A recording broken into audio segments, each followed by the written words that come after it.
Hello guys! For today's video, magluluto po tayo ng cotolete de polo or chicken cutlets. Ang mga ingredients ay fete de polo, cut guys na maninipis. Yung breast chicken to guys, kinat ng maninipis.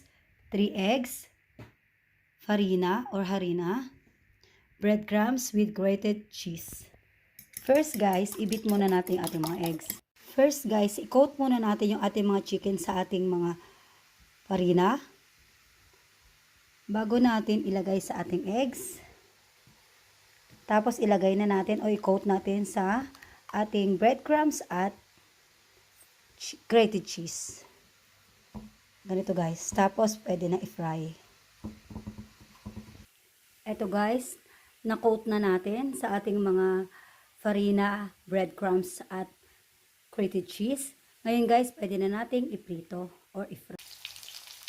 I-fry na natin guys hanggang both side mag-golden brown. Ito guys, binaligtad ko na.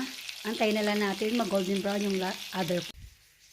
Ito guys, luto na ang ating cotolete de polo or chicken cutlets. Madali lang, di ba guys? Try nyo na matikman yung sariling version. Thanks for watching. Ingat po kayo. God bless. Bye!